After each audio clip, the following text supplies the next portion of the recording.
Versova from Tajikistan.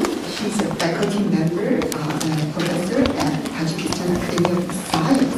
And also her interest and her major is genetics. And also she is a representative member of the Bioethics Council. And please give her a warm welcome.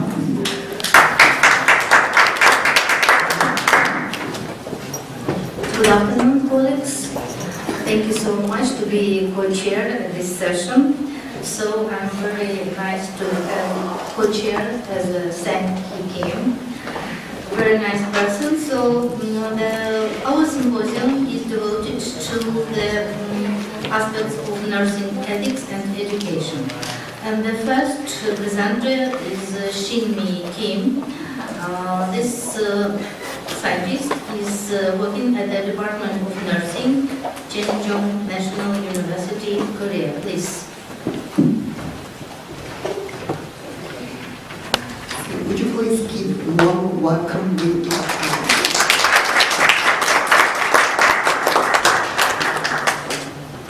Dear presenter, please make presentation during 12 minutes and 3 minutes for the questions and answer and also discussion.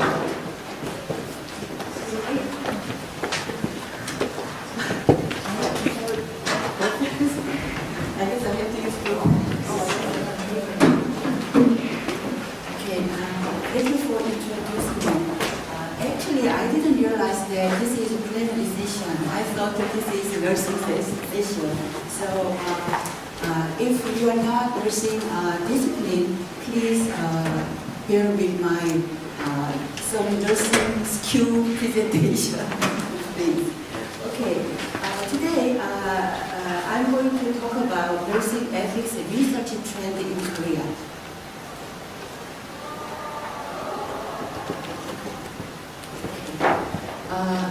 There are many major events in Korea which highlighting the importance of ethics in healthcare delivery system, including research. For example, research ethics issue once stirred Korean society a lot, which was, for example, oocyte retrieval. So one researcher had retrieved oocyte from his research. So those kind of events affect healthcare system as well. And one other thing is medical decision-making issues. Korean might know already. One is Boranes Sate, another one is Kim Halmoni's Sate, which is all medical decision-making issues. Those events resulted in life-sustaining treatment decision-making law in Korea. It was legislated this year and will be enacted next year. So to lessen confusion in healthcare delivery system, pilot practice has been launched last week. It's been just 2 weeks. And there is epidemic issues and personal practice issues like syringe reuse or violent behavior between co-workers also stir Korean society until recently. So to support more ethical practice and research, systems and policies has been established, including IRB. So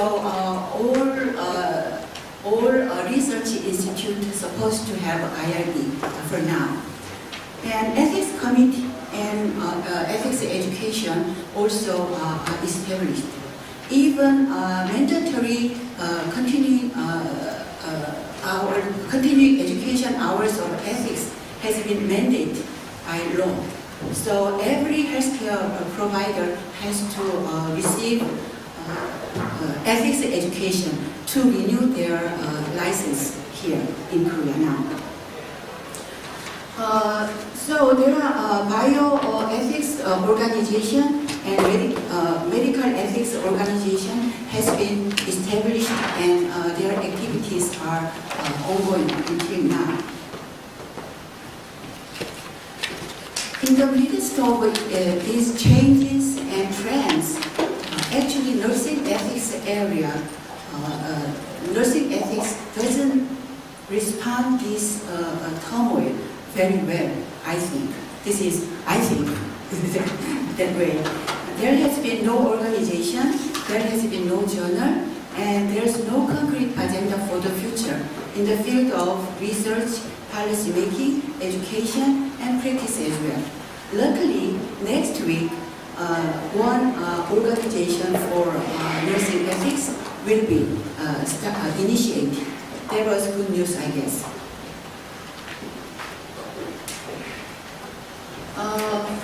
Compared to nursing area, in medical field, last year, new code of ethics has been proposed in response to Korean society's needs. So that's what I think nursing ethics response is not good enough, I think. So today I'm going to look at the current state of nursing ethics centered on nursing ethics research in Korea. So I and my colleagues tried to explore current status of nursing ethics research to suggest strategies or courses for future research if it is appropriate upon a study result. Nowadays, a lot of many nursing scholars publish their work international journal. However, we found out that to search all the nursing journal performed in Korea from worldwide was infeasible nor possible. So we decided to search all the relevant databases in Korea. So those databases were RIS, KISS, NDSL, and etc. Also, we tried to search all the relevant journal websites as well. This is inclusion criteria. We search articles published from 2009. The reason we search only articles from 2009 was articles published prior to 2009 was once analyzed. More importantly, major event which enlightening or highlighting the importance of ethics has been occurred after 2009. Also, we include articles published in KCI and KCI candidate journals only. KCI is, in easy term, Korean SCI. So that means these journals are qualified.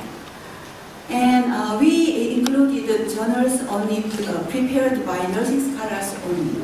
And we included the original articles only. This is a flow chart of search and selection based upon predetermined criteria. From the first search,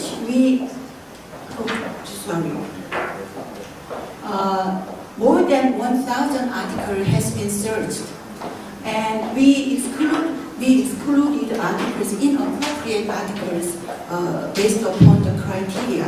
And finally, 87 articles was included for the final analysis. Now it's a study result. This graph shows the research trend by year. Approximately average number is 11 articles per year, which is, I think, very low in number compared to other areas of nursing. However, the trend is slightly increasing, which is an encouraging result. The reason the number is low in 2018 is the article was included until June only. That's why. So this number is not very important. So 22 articles in 1915 2015, still 22 is very low in number, I guess. This pie chart shows research trends by topic. As you can see here, ethical awareness and attitude and recognition related to ethical issue, and ethical education was the top 3, the most prevalently studied article in Korea in nursing ethics field. Ethical dilemma, moral sensitivity, and ethical climate, and other topics has been studied as well, but it seems very low in number. This graph shows research topic trend by year. As you can see from here, some topics studied some period and stopped, and some like this one, and all of a sudden study has been done. And recently, the most popular studied topic was ethical education and ethical awareness. This is the table which shows research design trends by year. As you can see from the table, survey was apparently the most highly utilized research methodology. And here, there's some experimental study and some qualitative study and some hybrid study and others. Whatever the method adopted by each study, almost all article seems to be positivistic study. So the reason I pay attention to this and mention this is maybe ethics rooted in philosophy, I guess. If so, other types of research methodology need to be adopted in nursing ethics field as well, I believe.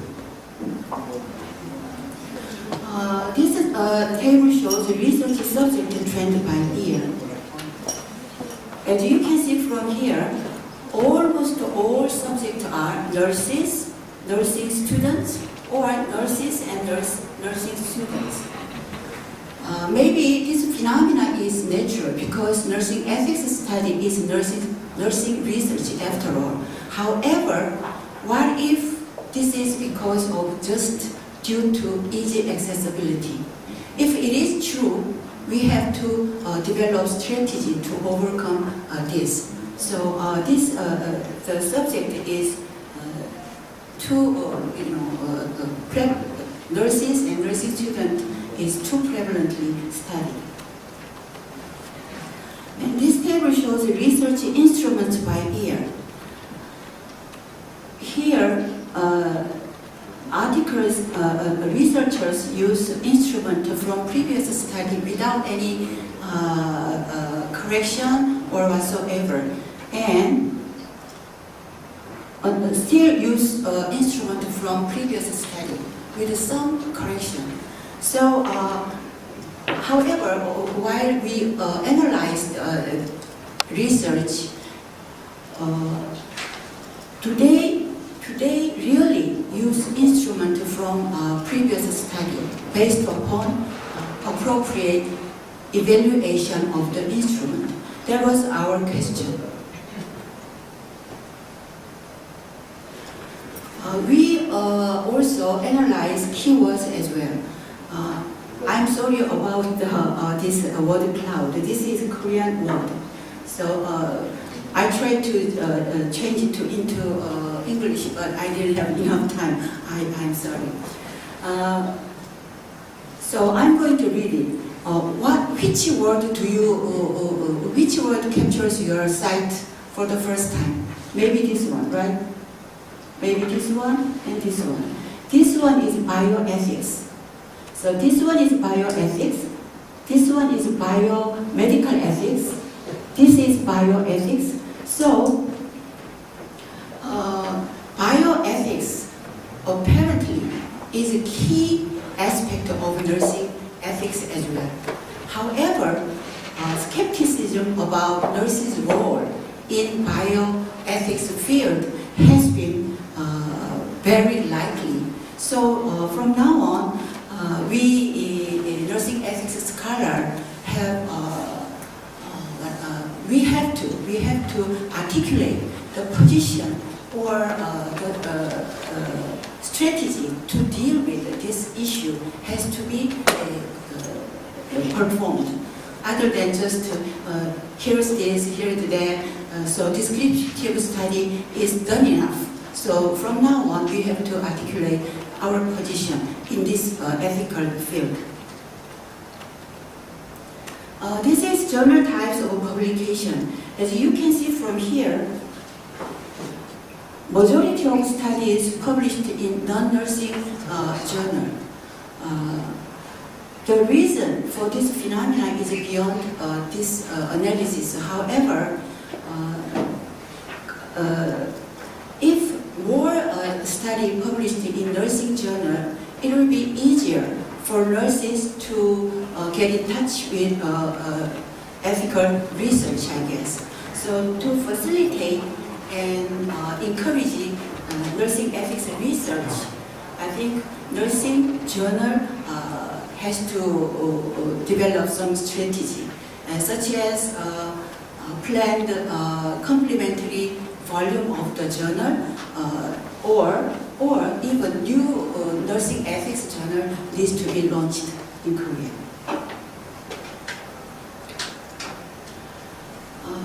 Based upon the study result, several proposition or suggestion can be made. First of all, diverse and practical research topics need to be studied more. Until now, almost all studies are descriptive study. So from now on, more practical or our problem-solving research needs to be done. And diverse and adequate research method would be required.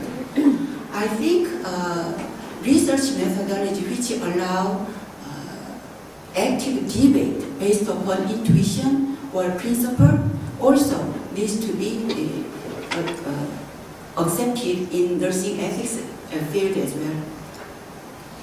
And nursing disciplines openness to diversity of nursing ethics research methodology as well. And research funds are required because there's no research funded by a research fund. And expert training and exchange are called for, and multidisciplinary studies are needed. As I told you before, most study subjects were nurses or nursing students, and the core aspect was bioethics in nursing ethics field as well. Bioethics is multidisciplinary characteristic, so multidisciplinary studies are needed. And research affecting policies are required as well. And agenda for future nursing ethics throughout education, practice, policy, and research in Korea is required. Thank you for listening. Thank you so much. And we have 1-2 minutes for the questions. If you have, please.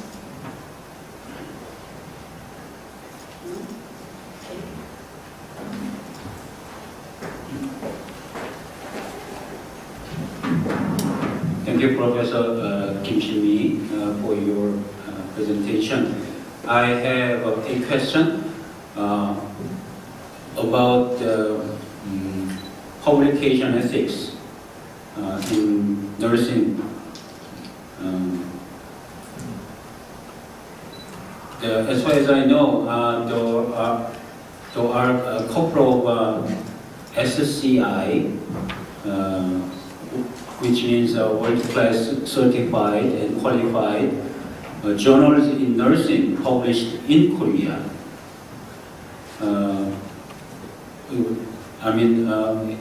The first one is Asian Research Nursing, right? And the second one is J. Khan. Yes. Okay. So I had a chance to look at what those journals look like and become interested in how much scrutiny and transparency are being conducted in terms of research ethics, publication ethics for those two journals. So my question for you is how much would you estimate, how much clarity, transparency or academic integrity would you estimate for those journals in terms of publication ethics? Okay. Not just for publication ethics, but research ethics about whole research process. We have IRB in all research institutions, and not just JCAN and ANR, which is SCI listed journal, and the KCI is Korean qualified journalist, we say KCI. Anyway, nursing journal and a lot of ethics related journal, they require IRB approval. So as long as we believe IRB result, I think the articles published in those journals has ethically acceptable, I think. Thank you so much. More questions?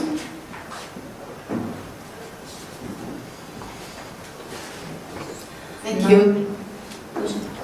Please. Before closing Dr. Kim's session, I thought that's question and comments first of all, thank you for summarizing the trend of nursing ethics in Korea and research, and also what would you like, based on your nursing research outcome, what would you like to recommend or suggestion for the government or any other agency for supporting or expecting nursing ethics research. So would you please recommend for, because it is very important because each country has the same situation. So based on your result, the country level, and then what's the implication for the next step? So for your ethics agency or ethics society or government, what would you like to recommend for next step?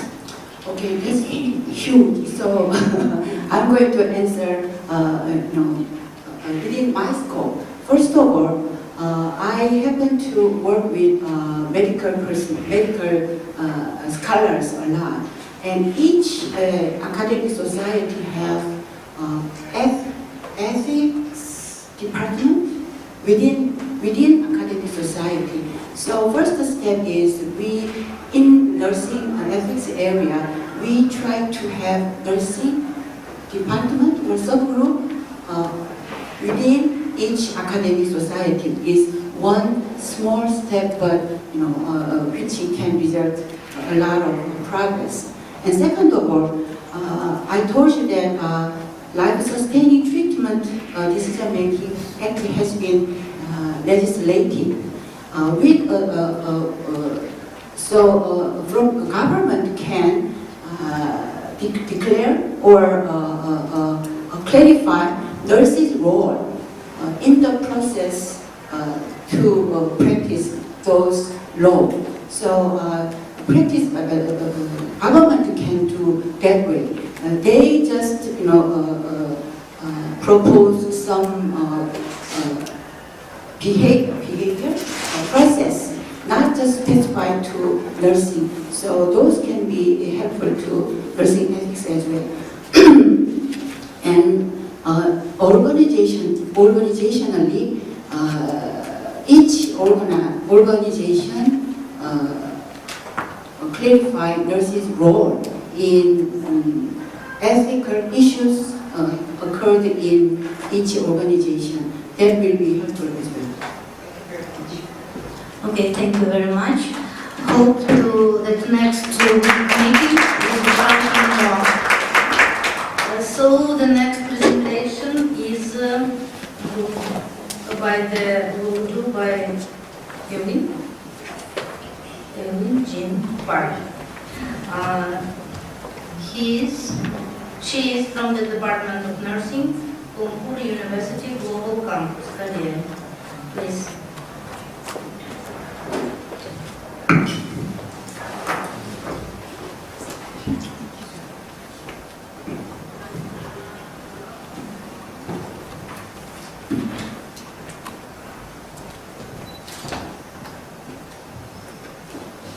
Good afternoon. I'm Eun Park, and I'm teaching nursing ethics and nursing management in Gyeongbuk University. Today, I'd like to share my experience in nursing ethics education. I think teaching ethics requires different approaches from other nursing subjects. Because, for example, it does not provide clear-cut answers, and so I thought computer technology can help some kinds of help me to teach ethical values. And so for 3 years, I developed a case-based computer program and tested the effectiveness of the program in several nursing ethics courses. So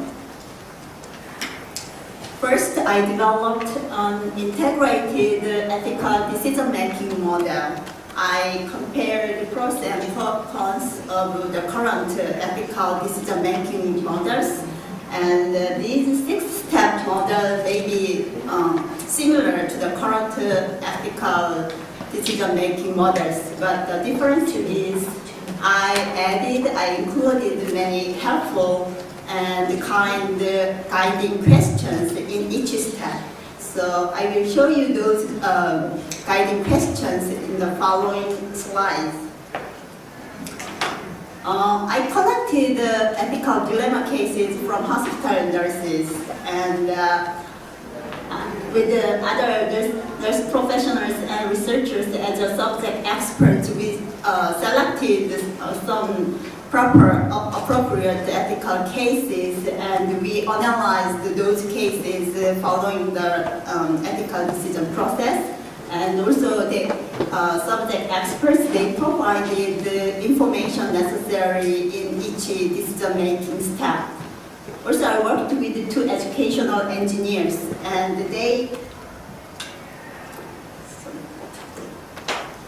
educational engineers had experience in designing and developing computer-based education programs, but those programs they developed were mostly text-based and used multiple choice approaches. Also, educational engineers, they coordinated between the project between subject experts and the technologists.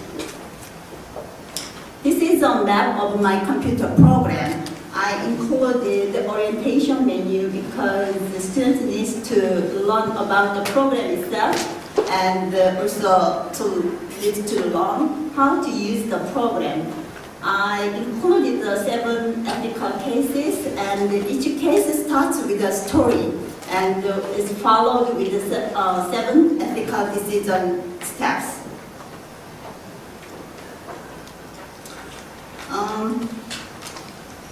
Now I will show you some computer screens of the program and follow the ethical decision-making steps. This is the first screen, and it says case-based program to train ethical decision-making. And these are 7 cases. Let me take one of the 7 cases. It is surrogate decision-making case. And this old man has a dementia and dysphagia.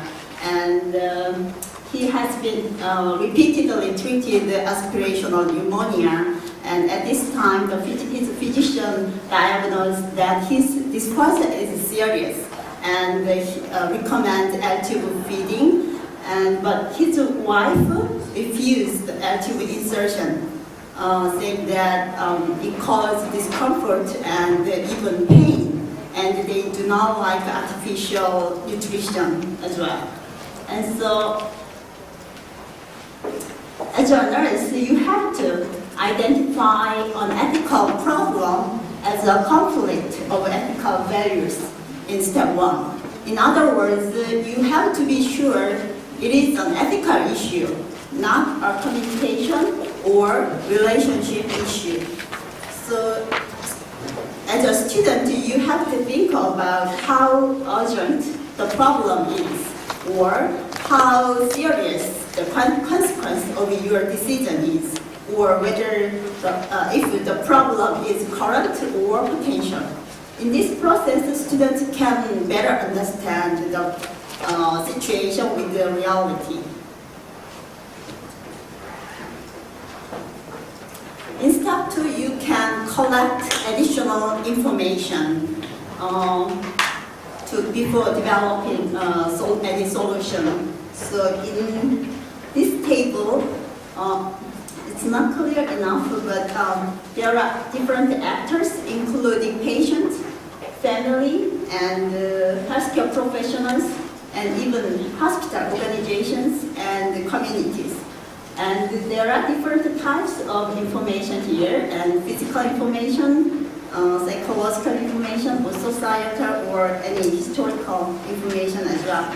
And if you want to know, for example, patient preference, you can click the box, patient's preference, and then a pop-up window will show up and provide the relevant information. So after reviewing all of the information you want, you can have a chance whether your statement in step one is correct enough, or you have a chance to correct your ethical statement in step one or refine it here. You can go back to step one in this program.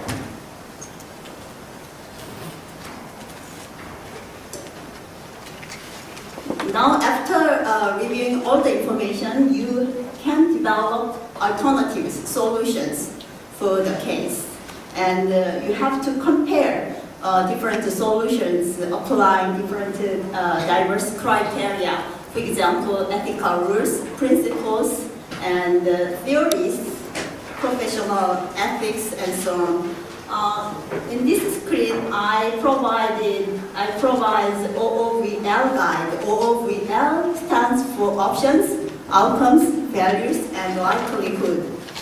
In the column, there are different options, and in a row, there are possible outcomes, bad outcomes, or good outcomes. And then using 5-point scale, you can evaluate the values, importance of each outcome. And also you can measure likelihood. In other words, how likely this option will bring about this outcome. After checking all of the boxes, you can. This table, what I intend is to visualize students' utilitarian thinking. So it can help their comparison of different alternatives. Now you have to select the best option and just justify your decision. So these 5 questions can help the student to justify their decision. For example, in a legal test, students have to think about if their decision is consistent with our law. And in a front page test, students assume that their decision is published on the front page of a popular newspaper, and then think about that would be okay for them. And using these 5 tasks, they can finalize their decision. In step 5, still, after deciding your final decision, ethical decision, you have to find practical ways to implement your decision. For example, in this case, if you believe L-tube insertion is ethically good or right for the patient, you have to find the best way to follow your decision. So, for example, you as a nurse, student think in this way. As a nurse, you can explain about the situation to other family members, like the patient's son and daughter-in-law, and then you can get help from them in persuading the patient's wife, or you can assess anxiety, the wife's anxiety in taking care of L-tube at home. And if that's the case, you can assign home visiting care at the beginning, and also educate L-tube feeding to other family members in addition to the wife. If you click one of the boxes, you can see how your decision can be implemented with the reality. At last, you have to evaluate your decision, and also you have to provide strategies to prevent a similar occurrence. Strategies should be considered in 3 different levels: at an individual, an institutional, and the community or societal level.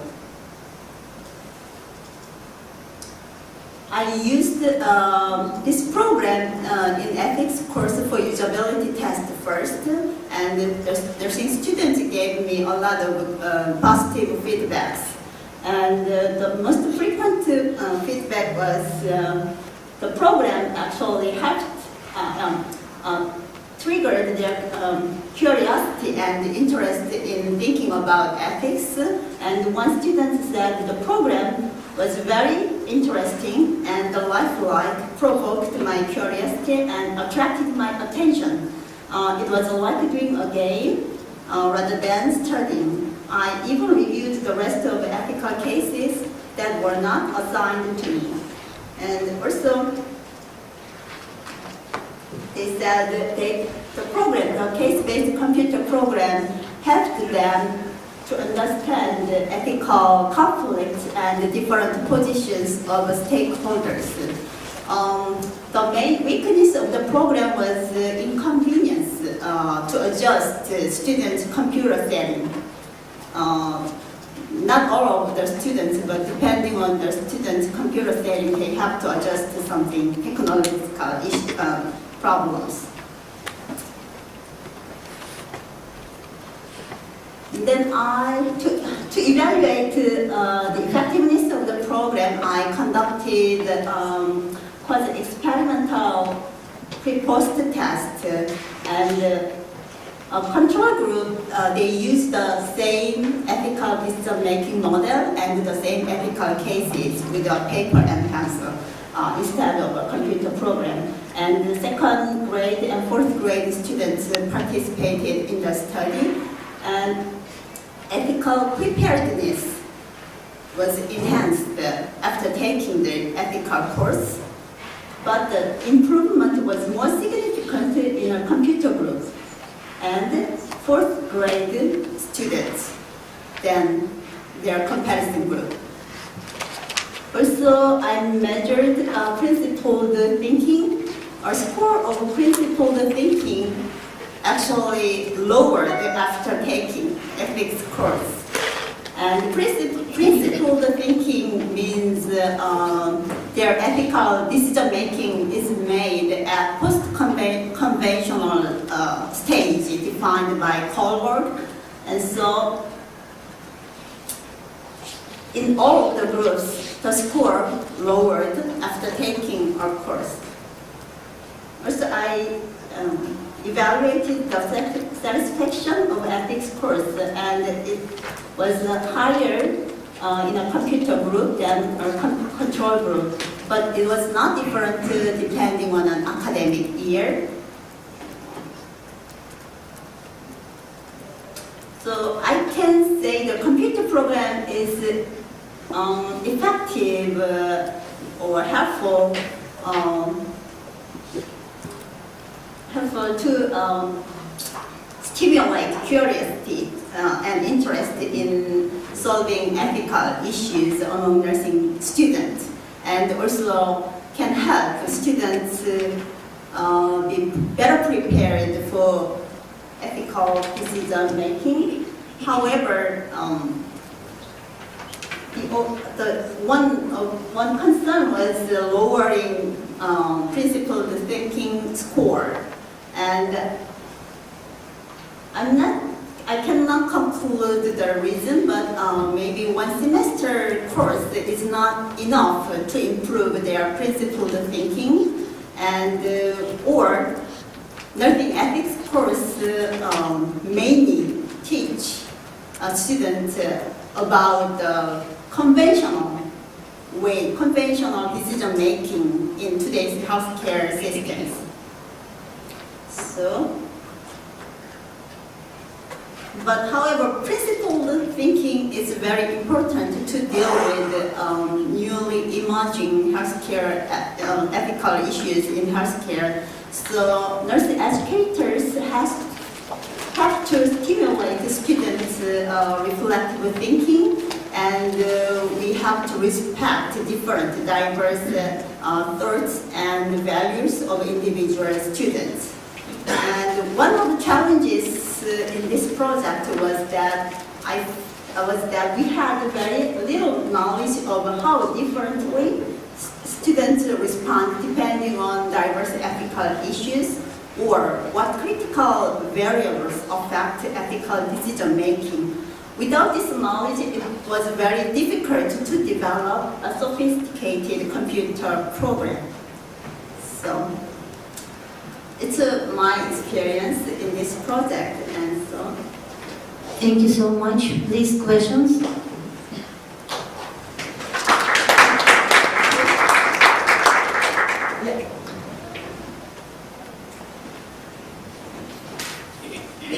Thank you for your presence, and it is a very good program, seems like. Yeah. And my question is, of course, you help them by case, so it will help them to articulate the situation. Do you have any sort of the conclusion that this case A, case B, C, 7, but in all these cases, essence is this. That's why it goes this way, like this kind of a conclusion, or make the people who are using that, they go back to the essence. So just in case, when this, always case, sometimes there's always another factors come in, but still you can operate how they apply, but it does not go from the case, but it always goes to the essence, and then they can deal with the case. But if you are too much focus on that one, then people can be mundane, and then they do not know the essence. So when the case out of case, then they do not know what to do. So my question is there anything that you support that kind of things that people, all the student using that one, and then they can go back to this is the essence is this, but with this essence, I go this way, that way. That's my question. Okay, thank you for a good question. And actually, in my mind there are a few things. Actually, I make a small group, 3 or 4 students in a group. They use they analyze the same scenarios, like for example, case 246, and then they meet together and they discuss how differently they solve the problem or how differently they think about the case. And because they experience the same story, same scenario, they can share the common sense, and also they find quite different ways of thinking, ways of approaching ethical issues among their peer groups. Also, one thing I did not include in my presentation is that because this program was developed for the ethics course, at the end of the program, actually I included a 5-minute lecture. It's after completing their case, they can listen to my lecture on the computer, and then I just wanted to say what's the essence of each case and what I expect I expect the students to learn in this case, and that's the way I wanted to point out the essence of each case. So maybe a small group discussion and a small short lecture, I think were helpful for when I use the program. Okay, thank you. More questions? Thank you for your Okay, attention. no questions. Thank you, Park. At this moment, I would like to invite the third speaker, Ms. Nahid Ferdowsi from Bangladesh University. She will present the topic entitled Institutional Care for the Elderly People in Bangladesh, a Challenge of Change. Would you please give a warm welcome with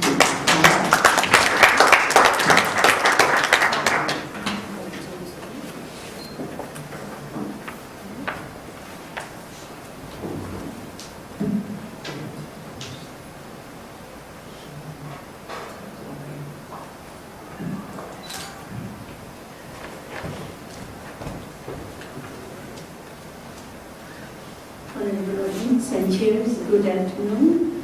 I'm Nahid Ferdowsi, faculty member of law, Bangladesh Open University, and a member of Bangladesh Bioethics Society.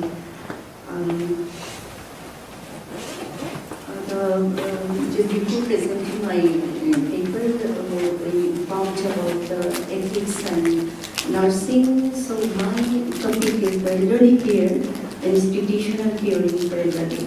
You know, the issue of elderly care is now an emerging aspect all over the world, and Bangladesh is not an exception to this.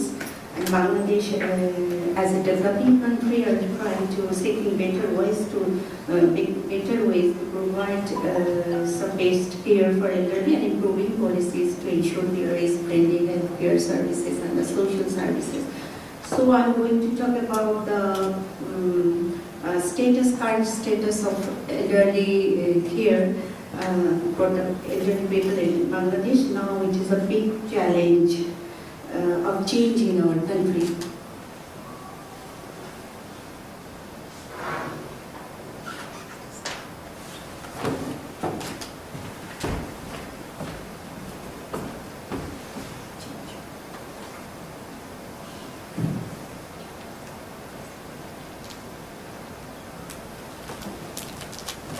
Okay, this is my presentation, which I'm talking about the institutional care and support, government initiatives, non-government initiatives, and some. This is ethical issues, of course, and identify some major challenges and some recommendations and conclusion.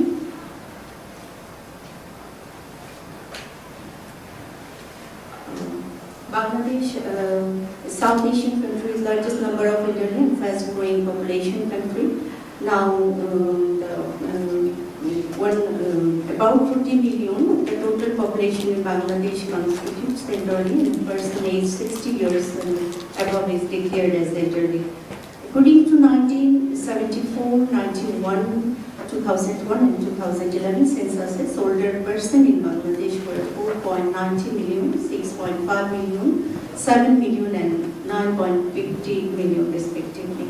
And the projected number of older persons for year 2025 and 2050 are it will be 18 million and 45 million respectively. So this change in population characteristic will have serious consequences in society as well as the overall socio-economic development of the country. But unfortunately, the institutional care services, long-term or short-term institutions for healthcare and other social services support system for elderly are very limited as well as less focus in the national laws and policies. And another alarming issue in Bangladesh is individuals, families and general mass are not aware about the elderly healthy and active aging, which is alarming. And so this is now consequently it is a challenge to deliver the essential elderly services and facilities for the government and non-government organizations. But we know elderly care is a fundamental right and the state is responsible for ensuring the elderly people caring, and it is our ethical and moral responsibility to extend family values and institutional arrangements for older persons so that they can pass their days with love and peace. Now it is time to turn the challenge into change to reduce elders' vulnerability and bring them in the mainstream of social life as productive, healthy and dignified members of the society in Bangladesh. So in this backdrop, the study attempts to analyze the present government and non-government institutional elderly care and support services in Bangladesh. And we know the care service play an important role in the life of older people. So I'm presenting the institutional care and support service in Bangladesh. In Bangladesh, family and institutions are the primary care providers to the aging population. In our country, traditionally the elders are the guardians and advisors of the society, respected by the family, society and even by the nation. But due to globalization and the various socio-economic reasons, the traditional values and customs are destroying day by day. As a result, the traditional joint family structure have broken down and familial support to the elderly people have been reduced gradually. At present, trait of nuclear family is a big challenge to care elderly in the family setting in our country. In fact, changing social and traditional values, ethics, increasing nuclear family, elderly care and support within family is not possible maintaining properly. And on the other hand, in case of institutional service, there are very limited formal, informal care and support being provided by the government and NGOs in Bangladesh. Few individuals and NGOs took initiatives to establish support center like old home, shelter home, but within this, within very limited scope, in government level, there are only 3 forms of programs currently available for the elderly. 1, old age allowance program, assistance for the widows and destitute children, and 3rd, shelter homes. And the Department of Social Service under the Ministry of Social Affairs is responsible to implement such social security program for disadvantaged people. As a disadvantaged people entirely declared, but 2014, from 2014, our President declared as an elder person. So let us see our formal policies, programs, plans, actions initiated by the government. It has formulated some programs and policies for the care and support. First, for the first time, fifth 5-year plan. The government of Bangladesh for the first time has introduced old age allowance program in 1998 for the poor elderly under this plan, fifth 5-year plan, 1997 to 2002. And in this program, allowance program, the male older of 65 years and female of 62 years are eligible for the old allowance with Bangladeshi currency 500 per month. And government policies, in case of policies, we have no separate health policy for the elderly health care because 2000 in our country there are no policies for elder supportive laws, even laws and policies for elder supportive. From 2013, government has enacted some policies, and before national health policy, there is a rule, there is a one provision, Rule 12 of the National Health Policy 2008, which prescribes regarding health care and nutrition for older persons. According to the rule, the subject of geriatric care and medicine has introduced in the medical course, and other pension welfare benefits is applicable for retired government employees, family pension for widows, and public sector. So, from 2013, government has enacted legal framework. First, the Maintenance of Parents Act 2013, and the National Policy on Older Person 2013. So before, there were no elderly supportive laws. This is the first time the Maintenance of Parents Act has been enacted, and in this act, children are bound to take care of their parents, not only to parents, also to their grandparents also. The safety, security, and all others opportunities of parents will be ensured by the enforcement of the law. And another law, national policies, another policy on older persons. This policy, as per the policy provision of the Rule H1, the person at the age of 60 or above will be considered as older person in our country. And to execute the policy, plan of action on health, transportation, and accommodation was also accepted, because from this, by this policy, the government has tried to establish some action plan regarding the free health service, accommodations, and their shelter homes, that means for destitute elder person, and the transportation also. And another draft on welfare of Older Foundation Act 2017. This draft act has been finalized for the development of the older person. The concerned ministries, they are working, they are arranging some workshop. And before coming here, I attended the workshop for welfare and development of older person foundation policy, another policy. They are going to arrange, they are going to prepare this policy, and all academicians and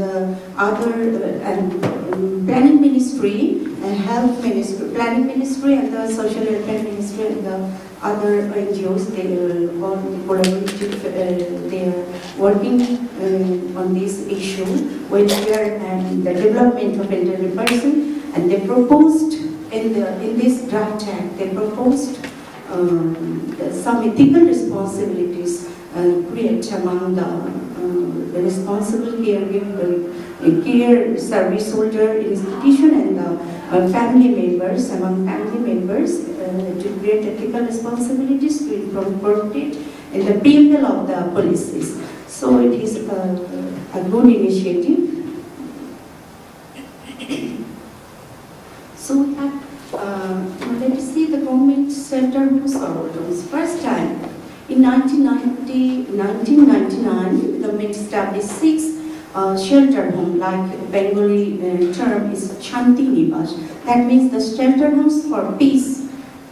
And this is only for the destitute elderly, 6 division. In each home, 100 children, including 50 male and 50 female, were supposed to give and provide their essential facilities. And then then 18 years later, government has taken initiative and to support the vulnerability families, and another program of government to establish in 7 old homes in 7 divisions of the country, and which are run by the Department of Social Services under the Ministry of Social Welfare. And after, hopefully after the successful completion of the pilot, it will be scaled up throughout the country gradually, and many older people can get opportunity from this. So,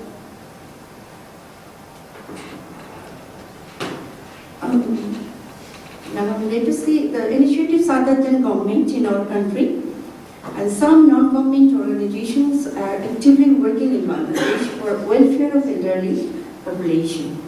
Among them, the leading organization is Bangladesh Association of Aged and Institute of Geriatric Medicine.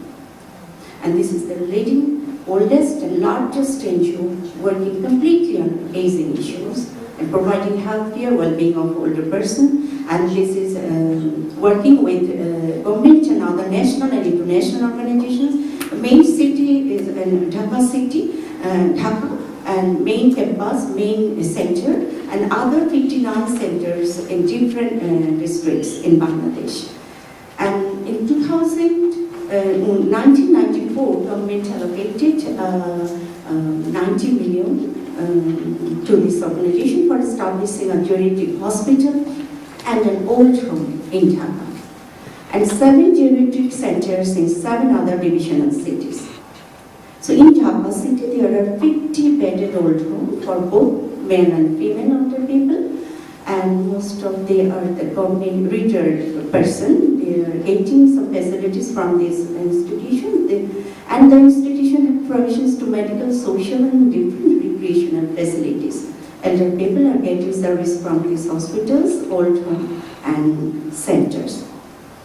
And let us see some picture which reflects the activities, which is the institutions, Bangladesh Association of Aged and Institute of Geriatric Medicine. In front of the institutions, and a member of Bangladesh Association of Aged and Institute of Geriatric Medicine. They are all their member, and also their care providers of Bangladesh Association of Aged and Institute of Geriatric Medicine. So this is only one institution, and we have another elderly shelter homes rehabilitation center. 1987. Elders Rehabilitation Center established in Gazipur city near Dhaka, near capital. Now they have started another center at Rangamati. This is the tribal area, and they provide accommodation for 1,200 old aged people, including tribal people. And this is the center of Gazipur, and this is the Elder Rehabilitation Center Gazipur, picture of Gazipur. And there is a different arrangements for male and female, and very well arranged bedroom in the older person, dining facility for men in Elder Rehabilitation Center in Gazipur. And there is the female elder person there in dining room. And there is a routine medical checkup in the center, but only for the registered elderly person. Because the institution, geriatric institutions, they are providing indoor and outdoor facilities in our country for elderly, but these centers, this is the own financial private personal center, and they are providing free of cost accommodation, healthcare, medical for their registered elderly people. And another branch, another center for tribal area. So other elderly institutions in our country, among them the resource integration care, it is a community-based rehabilitation center, monthly pension and preventive and curative service with the support of Health Aid International for elderly people they are providing from 1989. And Service Center for Elderly People, established in 1994. This is established before this Source Integration Center established in Manikganj district near Dhaka, and second one established in Rajshahi, and they provides the organization provides healthcare service, recreational facilities, health investigation program once a week for the registered elderly only. And there, in these institutions, only last one is not support. This is not supporting any supporting arrangements for elderly. There is no shelter home. This is the community-based self-help organization. They provide service on financial issues and the healthcare psychological support. Last one. And before two, they are providing accommodation with pay. So, female elder in the elder rehabilitation center in Gazipur, and she was waiting for family members. And this is the though we have some 4 or 5 personal and non-government organizations also, but there is some ethical problem. Lack of ethics, lack of ethical responsibility, and this is not. They are not getting. Elderly are not getting better service from them, from these organizations, because due to lack of professional ethics and concern agencies in line with policies, in line with the laws, plans, elderly don't get improved social service from these institutions. So the care service of elderly, both nationally and internationally, cannot be achieved by laws and policies only. I think it needs an ethical responsibility also. And she is she was crying when she was talking about her son. The son is going to abroad, and for social security she is here now. And another working female and elderly seated, poor elderly people, they are involving with many types of working because we have some challenges in our country. So, care service elderly, we need ethics, we need to incorporate the ethical principles. Principles because the person who has done many things for the family, society and the country, but they are facing various problems in family, society, when they are almost helpless in terms of physical, mental, social, economical and psychological. So something should be done for them so that they can enjoy their role and status as well as successful aging. The question is how we can do this by the practice of bioethics, because bioethics is the understanding of rights, responsibility, justice, and moral interaction of living beings. And by the practice of this, we need to get back our social values, tradition, and socio-cultural practice within the family and beyond the family. And I think by this is concerned with the other people's interest, with the interest of society. So, bioethics practice will help to develop ethical values in family, which will ultimately contribute to build a happy and peaceful society along with elderly members. And we know if we can analyze our present status of institutional care service and social service in family and the society, so we can see there are some sorts of malpractice, sorts of lack of ethical practice. So only bioethics practice in every spheres of life can stop injustice, as well as remove all sorts of malpractices and build peaceful and balanced society. So we need to create some responsibility. We know responsibility is the part of ethics and guidance of ethical practices of right and wrong. So ethical responsibility is the duty to follow a morally correct path, for exchange ethical attitude towards the elderly. Development of ethical framework is needed in family as well as the elderly care-related institutions, which will be controlled by the laws and policies. So, though we have, in this perspective, we need to identify some major challenges the present in institutional care services elderly people in Bangladesh. So we know already we have seen there are no other scheme for elderly except old age allowance, though this is not applicable for all elderly. It is only for the vulnerable elderly in rural areas. And there is no separate geriatric departments for elderly care, health care in public and private hospitals. And a lack of institutional services strategies for the elderly in existing laws and policies. There is no comprehensive laws for institution to establish institutional cares and to monitoring institutional cares, but we have a law only to bound the child to maintain their family. This is the family setting.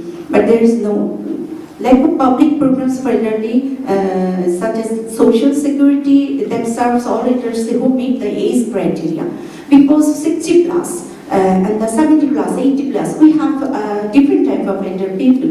There is no separate national health policy and also sales to deal with the elderly population problems under the Health Ministry and the Ministry of Welfare. It is to mention here, we have some ministries, concerned ministries, there is a different cell for the disadvantaged people, child and welfare, but there is no cell for the aging. There is arrangements for low-cost apartments for rental discounts and resource ground floor units for elderly people, and insufficient old homes and limited resources in old homes. Only 5 and 6 old homes within 2,000 or 2,000, about 2,000 capacity.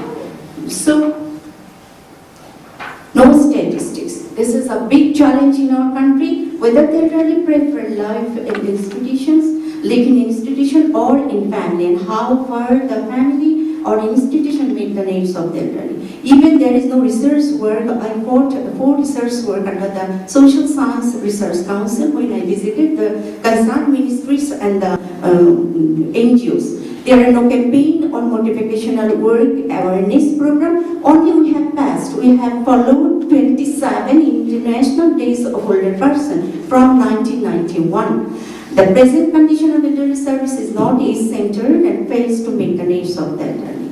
At present, elderly services need to identify and should establish modern essential services and facilities in concerned institution. So, the following these recommendations can help to establish comprehensive institutional service for elderly people in Bangladesh. At first, incorporate social values, ethics, responsible attitude in the curriculum of primary and higher education level to groom up children and youth as perfect human beings, developing moral values for caring their parents and elderly, their family members, as well as society.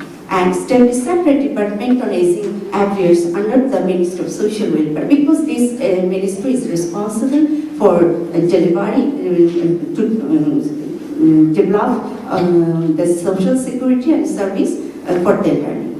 And to establish geriatric medicine department in all public and private medical colleges and hospitals in the country. And this is very important to increase free shelter homes, older rehabilitation home, and age restrict for the destitute, low or no income disabled groups.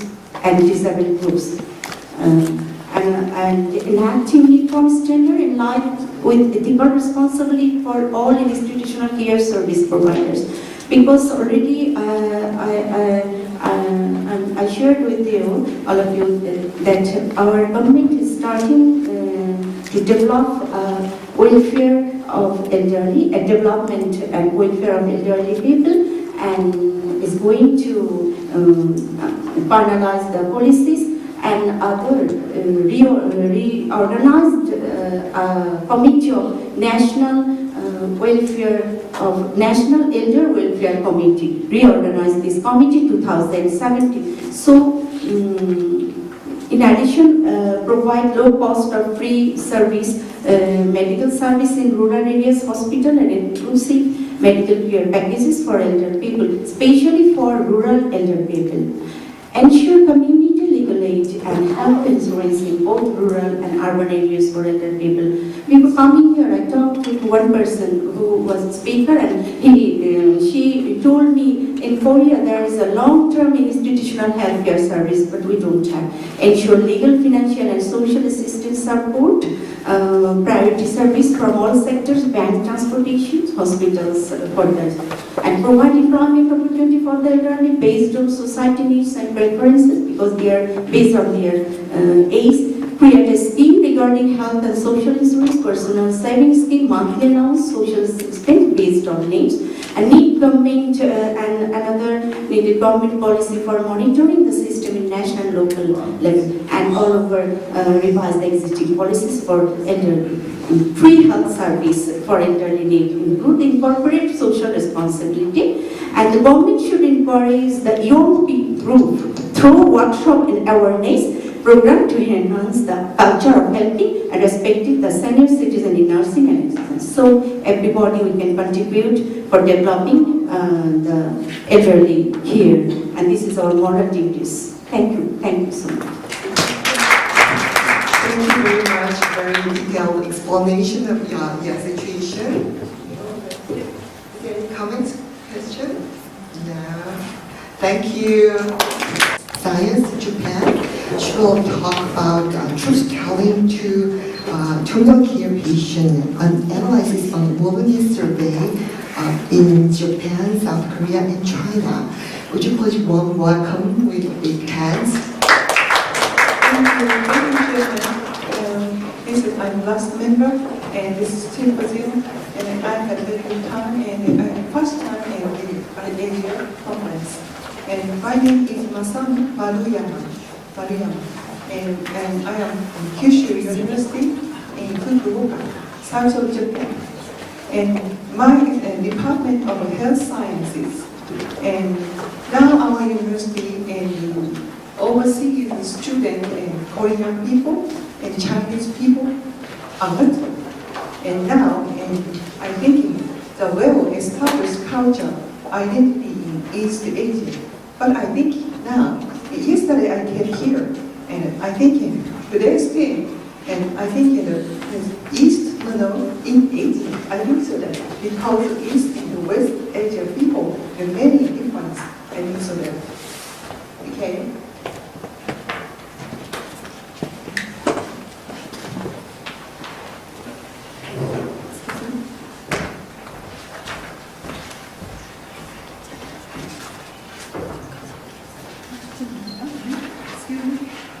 Introduction. What is a well-established culture identification in Asia? And now, 2000, I'm researching Japan and Germany. It's very interesting.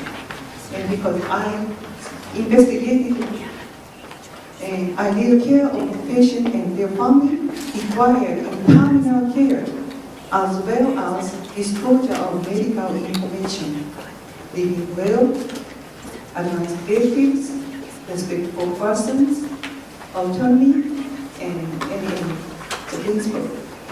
This study compared thanatology and between Japan and Germany. And this and student and the Department of Law and our university and Kyushu University student and Germany and Heidelberg University student. As a result, 71.95% of Japanese, 92.78% Germany, and desire truth telling to themselves and their family. The percentage of subjects who did not desire truth telling to themselves or their family were 5.48% in Japan and 0 Germany. Very interesting. Wonderful. The percentage of the subjects who desire truth telling to themselves but not to their family were 19.51% in Japan and 6.18% in Germany. The following reasons are common between the two countries. Their family will be afraid of knowing the truth. This study and two questionnaires both clear to tendency of thanatology. One is in 5-factor and desire truth telling.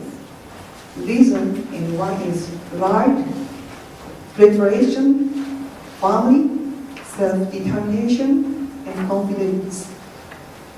2 and not desire truth telling. Reason, not desire to being watched after being watched, care and consideration.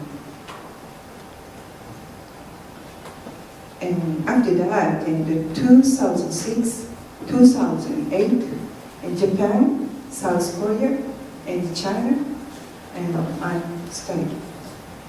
This article analyzes how and why difference of truth telling was observed in Fukuoka, South Korea, Seoul, and Beijing.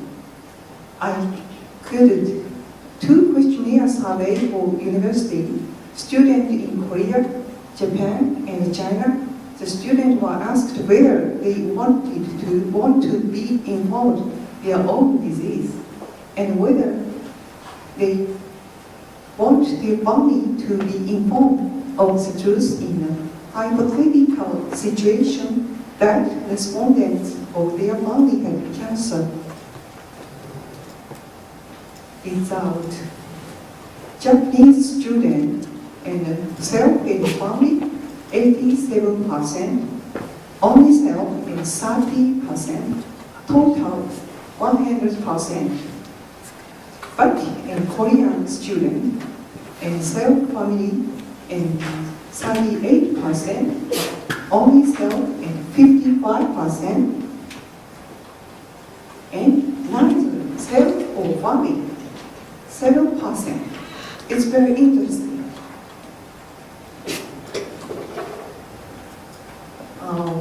The result of the discussion and in the survey in September 2008 in Japan. The average is of 21 years. China and 19 years old. In China and Japan, and 87% of Japanese students wanted the truth telling of the truth in illness, both for themselves and their family, and 30% of them watched their own information, but did not want their family members informed. Whereas the differences found in our research suggest among other things that the acceptance or refusal of organ transplantation and brain deaths may be related to a cultural taboo because they overlap disgraceful images of damaging human bodies in extraction. Organs, especially from the brain dead donors, is easier. These East Asian countries, I think that relatively high proportion of students in Korea wanted their family member not to be informed of the truth, which might indicate an influence of Confucius values. Comparison with a similar survey made in Germany and Japan 2000, however, suggested that these seem to be some common Asian sentiment in three countries, wishing to see their family members being agonized by fatal disease or even by the truth-telling. This is a reason Korean students not to desire to watch. Being watched, after being watched very hard, Japanese people here and hard. These results are similar to those in our last year's study, 2007, with Korean students. Both Chinese and Korean students do not want their family members informed of their illness, with the same reason of avoiding to be looked at while dying and to look at dying patients. When we made up the questionnaire and we had sought some sentiment about to look at death, to be looked at, and what comes after being looked at.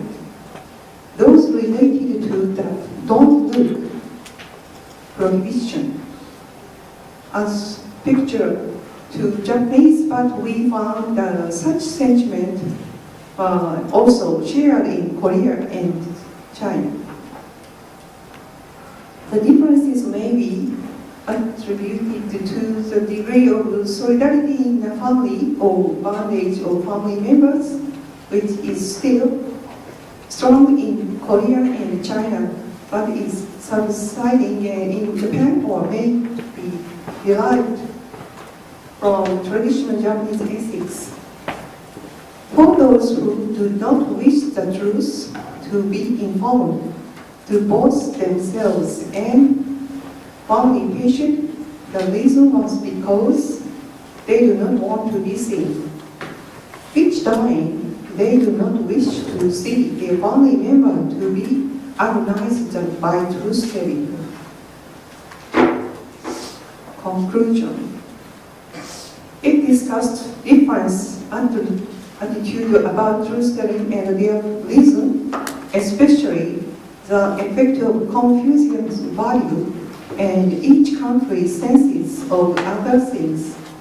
Willingness of acceptance truth-telling may depend on personality of individual, but it can be affected by culture or common view of society as well.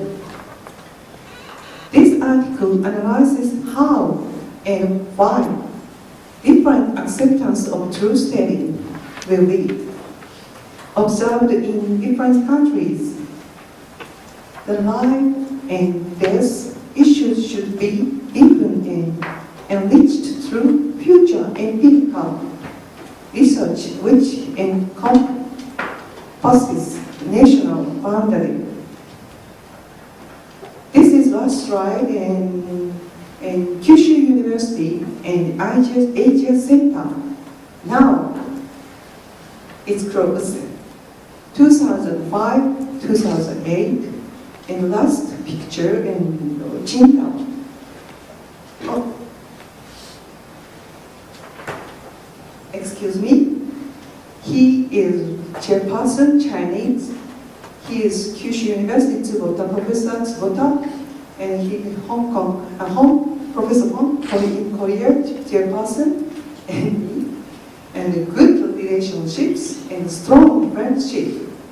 We had a very, very good time in Qingdao, the more in East Asia, and communication.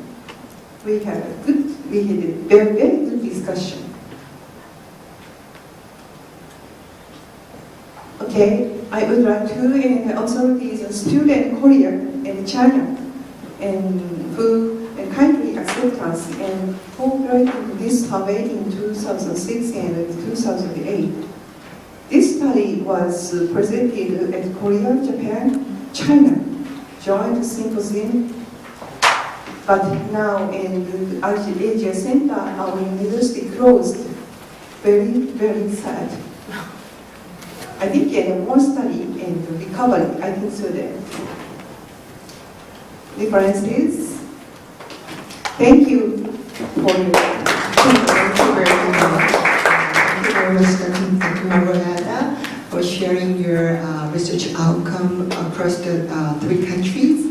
So, is there any comments or questions?